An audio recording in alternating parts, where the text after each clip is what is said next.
And it's been seriously a year and a day since we last did our annual Fairfax County Library plus Access Library program, which I am just always just excited to host. I'm Diane Gatsis-Havinga.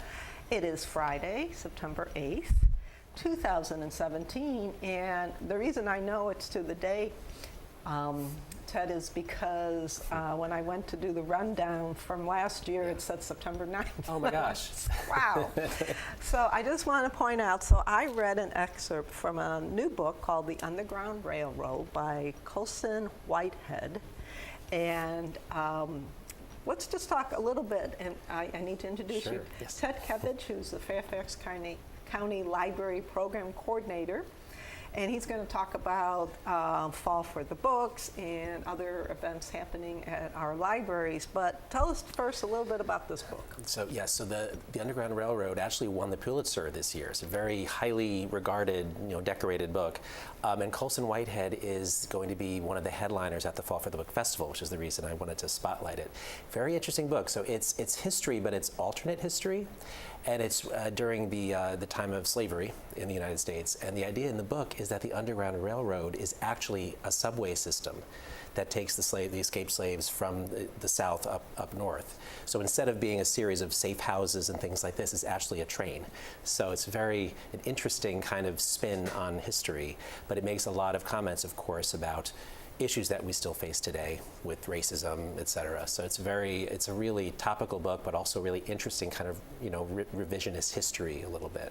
And this is a book you can get an actual book. There Yes. are people who still read actual books. We were Plenty talking of about them, that. absolutely. As do I, although I tend to fall asleep while I read now. But you could also get this electronically. Absolutely. Ebook format, recorded book format, e-recorded book format, all the different, and large print, I'm sure, as well. So, okay, so let's talk a little bit, I guess, about the Fall for the Book. Now, there may be some people who go there all the time, but I'm sure we have a lot of people who don't know what that all means. Right, so Fall for the Book is an annual festival celebrating authors and books and reading. It used to always be in September, usually late September, and this year the festival is moving to mid-October. So the dates are October 11th through 14th. It is a huge undertaking. There are multiple partners. It's based at GMU. So there is an office for Fall for the Book on campus, and the library is one of the main partners, sponsors of the festival. So we help bring in some of the big names like Colson Whitehead this year, and Mohsin Hamid, another one, as well as also our Library Foundation and various friends groups in the library system also support the festival. But there are other partners too. There are bookstores, there are other educational partners. Part of the festival that's exciting for us in the library is that we get to host authors at our branches. We'll have authors visit branches during the evenings of the festival usually, and sometimes in the afternoon as well, to do a reading, to do a book talk, to sign their books for people. It's really fun. And then on campus, we'll have authors like Colson Whitehead because they need the larger venues for them. So he'll be at the Harris Theater, which is about a 600-seat theater. And it's so much fun. And they'll have receptions sometimes that you can buy tickets to support the festival, to hang out with the author, have some wine, that sort of thing. It's very nice. And the actual individual events are all free. Yes, completely free, right. But don't you have to sign up for the bigger ones? Or? Good question. No, for Fall for the Book, no. Their festival policy is that everything is first come, first served. And it's always been fine. They're good at matching the author with the size of the venue, I think. They've never really had an issue with having to turn people away. It's always been okay. Yeah, you may have to wait in line a little bit before the event to get in, but you're going to get in. And I've attended a few, and they're a lot of fun. And it's amazing to be able to actually see an author that you admire and they can talk about various things. Totally. And some of the local branches near Green Spring are actually hosting authors. So I know Richard Byrd Library in Springfield is hosting Andrea Pitzer, who wrote a book about the history of concentration camps. So serious topic, but a really important one. Jim Hall is speaking at Kings Park Library on October 12th, and he wrote a book about Virginia history, which should be really interesting. So, and Pohick Library is hosting two authors, like a panel, on Arthur Conan Doyle and Sherlock Holmes. They both wrote different books on that same subject, so they're going to talk about the great detective and the author that created him. So some really cool events that are close by as well. And they're also during the day as opposed to at night, or some The are... ones I mentioned are evening events. Yes, they are. Okay. They are. Yeah, But you do there are have daytime some events. daytime Yes, actually, if you take a look at the awesome program, there's a listing of events, and they actually have I should open it up to a page here. It shows you sort of it's like a timeline kind of a format this year, which is so cool.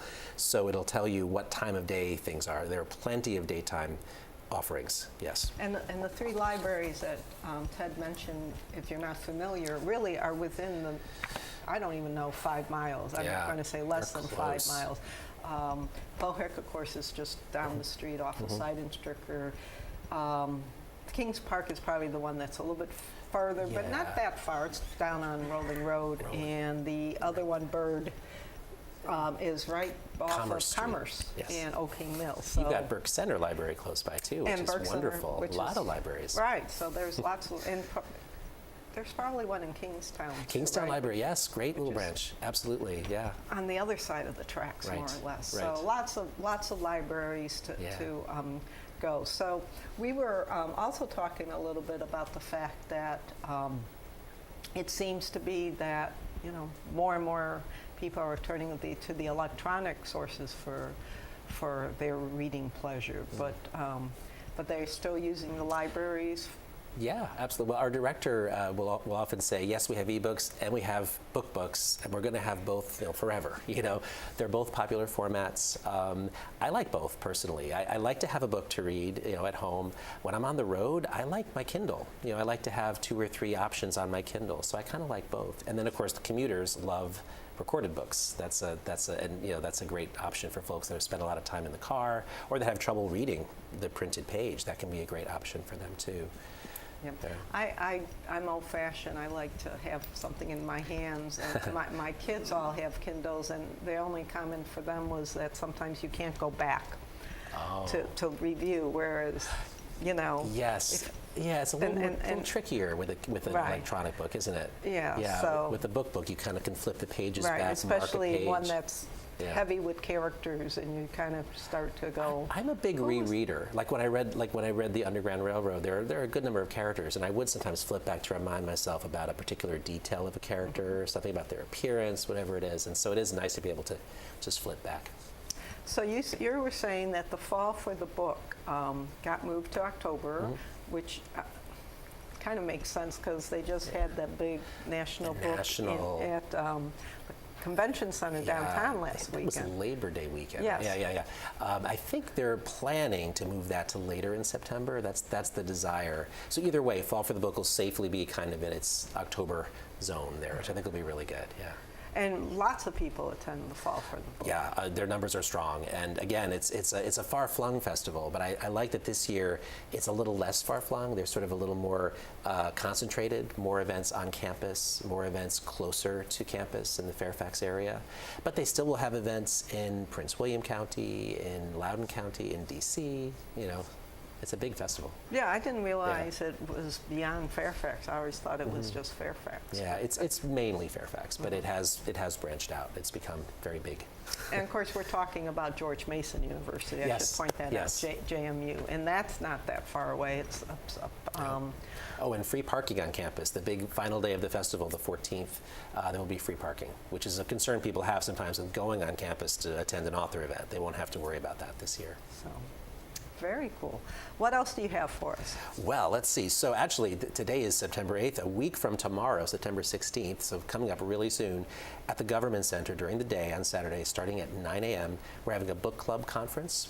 So this is our third biennial book club conference. So it's a day for book clubbers. So anyone that is in a book club, wants to start a book club, it's really programming geared for them. So we start out at the Government Center in the forum there with some coffee and light breakfast snacks. Move into for a keynote speaker. We have a great author, Jesse, this year, wrote a book called Homegoing, very cool book. And then workshops. So we're going to have a workshop on kind of book club nuts and bolts, kind of sharing best practices. We're going to have the 2 authors of the book club cookbook talk about books and recipes and food, because a lot of book clubs will cook or go to restaurants to kind of match the book they're reading, which is kind of cool. So it's really fun. We have a boxed lunch for people, and there's still space, so people can sign up on our website. I think we still have about maybe 40 or so spaces left, so we can accommodate more folks. And I know there's a lot of book clubs here on campus. And of course, we have our own library that every so often I'll go in and pick up a book, and then I realize later, guess I should return this book because I haven't read it yet. We all librarians do that too. We're terrible with overdue books. We have a few more minutes, Okay. so let's just briefly talk to people if they haven't gone into a library recently. Right. Obviously, in order to take things out of the library or go online to get things, they need a library card. Absolutely, yes. So you can apply for those online or in person, and you want to just have proof of your residency, something that shows that you're a Fairfax County resident. And that's Very, it. very easy. Yes. Free. And it's free, and it lasts forever, more or less. And, Exactly. And It's you your- can. it's your Although ticket to I great do things. think don't you have to go at least once a year, at least to check out a book? Well, that's a great question. I don't know. There is kind of a point where if it's inactive, they'll drop you. You can always get back in. It doesn't cost anything to get a new card if you're not in the system anymore. If you lose your card, I think they charge a few bucks to get a new card. But if you're not in the system anymore, you just get a new card. But yeah, as long as you use it, as you said, like once a year or so, you're safe. Well, there you go. Well, this has been great, always having you. So let me just emphasize the Fall for the Book Festival has moved from September, excuse me, to October, and it's free. Yeah. And you don't have to sign up. You just go, and they'll online. You can get the information, and I'm sure we'll have some of these around campus that you can pick up and keep on reading. Yes, please. Thank you. So we're going to say goodbye to Ted Kedvich, who is our library program coordinator. But don't go away, because we have Ken Plummer. Many of you know Ken from Access Service, and he's going to once again enlighten us with all his gadgets. So stay tuned.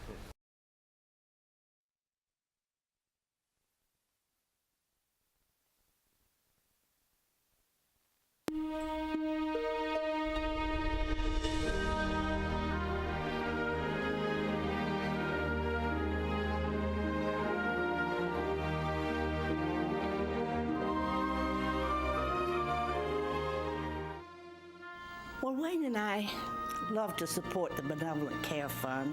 We've been here 7 years now, and we have participated in this program from the very beginning. I feel that's really important because it's a way to be involved in the community and at the heart of the community of helping other residents. I sort of like to share with my neighbors who have greater need than I do, and it's kind of a privilege to be a part of Green Spring that is sharing with our neighbors. To give something back makes you feel pretty good. Plus, we never know where we're going to go one of these days. It may be that we're going to be a recipient, and I'd hope that other people would do that for me. But we give, and we give heartily. We don't give to get something back. We give because we want to, and we know we're helping somebody along the way. And one day, it could be me. It could be me. It could be me. It could be us.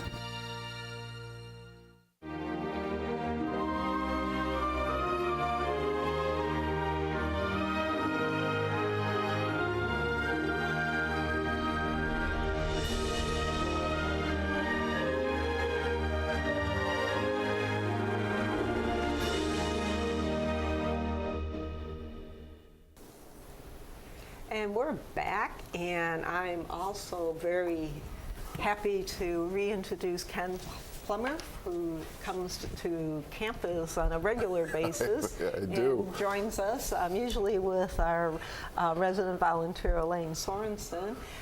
Ken is from Access Services, and he's going to once again introduce or reintroduce or answer questions that you may have about access service. And I did ask if he had the Underground Railroad on some of the gadgets he's going to be introducing to us, and you said yes.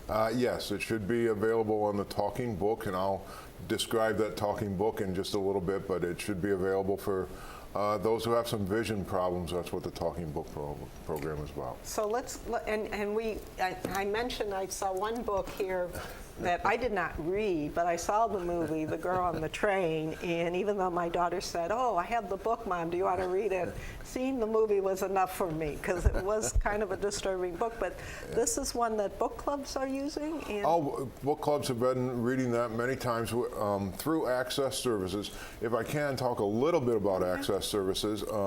Access Services is the branch of the Fairfax County Public Library that is in existence because of people cannot always get into their library to pick up the books for their book club, to get The Girl on a Train or that.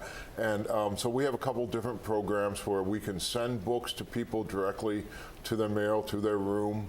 And that's one of the programs, a home delivery system. And we also have some act as a distributor for those people who are having some vision problems, and that we act as a distributor for the Talking Book program, which is a national program. But The Girl on a Train, yes, that's a large print copy there, and sometimes people just need that to help out and read the books. So let's talk about the blue bag, because this is something that you'll always see Ken with a blue bag, but I'm sure a lot of people here at Green Spring are familiar with the blue bag. But if they're not, and they're new, how do I become part of the Blue Baggers? Part of the Blue Baggers, there you go. The Blue Bag is what we use to send the books right to people's doorsteps. So how that works is if a person has some difficulty getting into a branch, sometimes it's just the distance between the parking lot and the service desk as to where it goes. Maybe that exhausts you. Maybe the doctor has said, it's really a good idea if you don't drive. And so when you hear that kind of information, then that is the key that you can still use your library and get the home delivery service. What happens is people would call me at our Access Services number. I find out a little bit of information about them, but basically I find out what kind of material they like to read. If it's the latest, greatest fictions and thrillers, or if it's the Underground Railroad, historical fictions, or whatever, tell me some kind of an idea of what you like. Do you need the large print? Is that going to be an easier thing for you to read? You tell me that, we get them, and what happens is I order books from all of the 20 other branches. They come to us, and then we use the blue bags, and they become blue baggers right away as soon as they get the things in the mail. And they can be, I can put 6 or 8 books in here sometimes, and so if that is what you like to read every week, we can do that. Or if it's one book every 8 months, we can do that too. Whatever works for you as a customer. Is it just books? Can they do DVDs, CDs, even magazines? All of those things, whatever would be on the regular library shelf, we can send to you. So we try to replicate that library visit, but we've just kind of done it over the phone. You've called myself or one of our reader advisors and gotten the information as to what you'd like. Yes, you'd like a magazine this time, or maybe you'd like the latest issues of People. You haven't read them for a while. We can send those to you. And then it works very nicely, Diane, and on the one side of the postal card, it'll have the person's address. And then all they have to do is put the books back into the bag that comes to them, flip the postal card over so then it has our address on it, and slide that right back into the plastic sleeve and take it to the front desk. I find here, as you say, we have many people who take advantage of this program here at Green Spring, and they just take it back to their front desk. The postman picks it up, we get the book, and you can always call us on your last book so we have your next batch ready to go. So it's maybe takes a week between the time someone calls and they get their book? Well, if you're a first-time caller, it may take a little bit of time. You may not have a library card. I know you and Ted were talking about library cards. If you can't get into the library, I can take care of that for you and get the library card for you. So we may have to do that. We may have to wait. If you like bestsellers, I can't put you right on the top of the list. So if there's 80 people, and that's when you call waiting for a book, and then you get at the 81st, when you reach the top of the list, the book will come to us, then we would send you the book like that. So if it's not a bestseller and it's on a shelf at one of our libraries, it can be, you can call on Monday and you might get the book by Friday. It does turn around that quickly sometimes. Wow. Yeah. So let's jump to some of the gadgets that you have. Oh, the gadgets. The gadgets, and, the fun Okay. part of the show. The gadgets refer to the Talking Book program.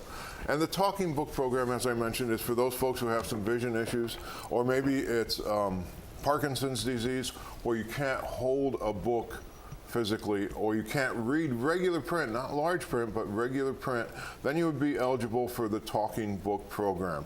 The Talking Book program is under the auspices of the Library of Congress, so it's a nationwide program, so it may be something that your cousin or your sister in California or Connecticut who used to be a reader and can no longer read, they could get it through their local distribution center, if you will, a library that can take care of the Talking Book. So if you get the Talking Book program, you get the machine. This is the Talking Book machine. It's very durable. I've been told that if I dropped it from this height onto the floor, it wouldn't damage. I don't do that as a test. But so they've built it with a lot of good design features in it. Some of the gadgets are played. We can put it on here, and it's the operating instruction manual is actually inside the machine. So if I hit any button, it should tell me what that's going to happen, and hopefully you'll be able to hear it here. Volume up. To increase the volume by 1 step, press the volume up button. There are 15 volume steps. So each button automatically tells you what that is.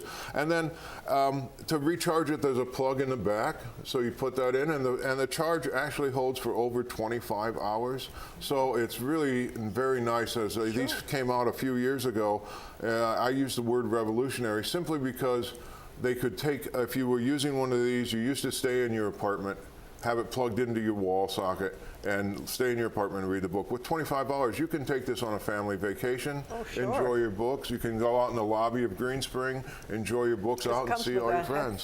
Yeah. Too, right? Well, it doesn't come with jack, headphones. If you need, has a jack for headphones, so you're able to listen to it privately. I did bring a couple of cartridges. They come in a cartridge, a plastic cartridge like this, and normally this would be where the address is for your return label. And again, it's the same thing. It's when you're done with it, you flip it over and give it to your front desk personnel, and they'll get it back to us. What I brought today, just to show you the variety, because blindness can happen from 6 to 106. I brought the Cat in the Hat. Ah, one of my favorites. It is a beauty. We'll put that in, and I'll take that back out, because this can only go into the machine one way. If I have it and I can't see, I'm blind. There is Braille on this particular. To decrease the reading speed by 1 step, press Fine. the My big fingers. But it cannot. I can't put it in the wrong way. So it's only going to go in. It's got a nice finger hole. Put the finger hole in, and we can hear the book. The Cat in the Hat by Dr. Seuss. Copyright 1957 by Theodore S. Geisel and Audrey S. Geisel. Copyright renewed 1985. It'll tell you just all the information. This is interesting that the book has. So it'll tell you the things on the copyright page. It'll tell you the chapter headings if there are those. So I'm going to fast forward just a little bit. forward. It'll tell you how far. Forward 20 seconds. 20 seconds. New location within. The sun did not shine. It was too wet to play. And we hopefully have some more coming here. So we sat in the house all that cold, cold, wet day. I sat there with Sally. We sat there, we two. And I said, how I wish we had something to do. Too wet to go out and too cold to play ball. You can never we get sat enough in the of house. Dr. Seuss. It always works well. Which actually I wanted to mention when Ted was on earlier, when we were talking about books, I had lunch with my old college roommates, and we were talking about books, and half of us are retired and the other half work. And we were discussing, you know, the fact that, like I said, I can pick up a book and I'll read a paragraph and I'm just falling asleep. So I'm not reading as much as I used to.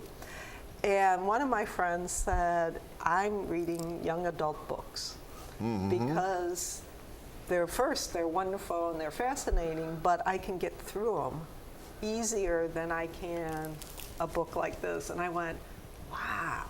To me, that was a revelation that you know, like, because I've been tempted to pick up, you know, The Cat in the Hat. If I had grandkids, I would be reading that. The Cat in the Hat is unique, of course.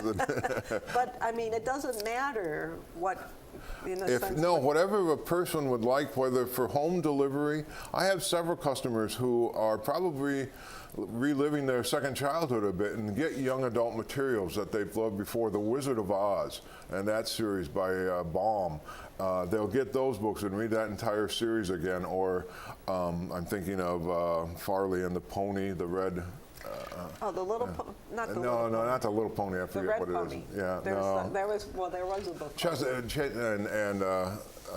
Misty at Checotee. Oh, okay, and yes, those. yes. So I have, and if customers have grandkids coming in, they want to get some books, we can send them either the Cat in the Hat on the digital or from the collection, send them a few books. So it really works out many things. And as you talked about young adult books, again, they would be available recorded versions or regular versions of your favorites that you remember, or many writers and authors, Patterson and Grisham and all those folks, write books that not only are geared to an adult audience, but also to a young adult audience with specific lead characters who are in that tween time and in that later teenage years. So they're all available.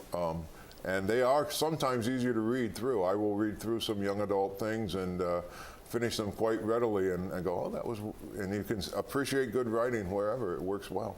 So before I let you go, you will be back on campus in just about a month. So About a month. Let's talk about your next meeting that you're going to have with Elaine Sorensen, who's the group leader here on campus. Okay. Okay. Go ahead. No, I was just going to say, it's going to be Wednesday, October 18th, 1:30 to 3, and it's labeled a clinic. So what exactly does that mean? A clinic, this is almost a creation of Dr. Sorensen, and it's worked extremely well. We come out for about quarterly times. Dr. Sorensen is very aware that the population here at Green Springs turns over.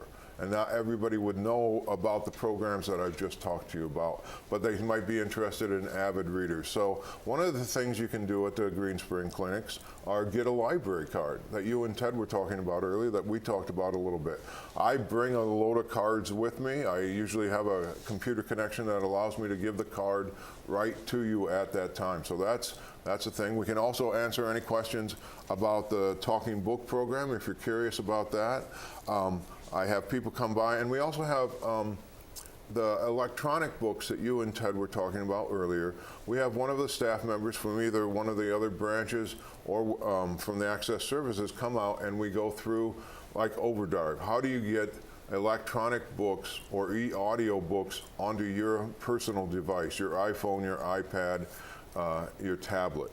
And we have those kind of one-on-one clinics where you can get that information. They're very popular, and we look forward to doing another one. So again, it's in about a month. We have it listed on the scroll, and it will be up on the bulletin boards. And as always, this has gone by way too fast. It reminds me I need to read more. I have a friend who teaches at a university, like lab school, and after lunch they have like a 20-minute, you're supposed to read. And I thought, gosh, that's what I should do.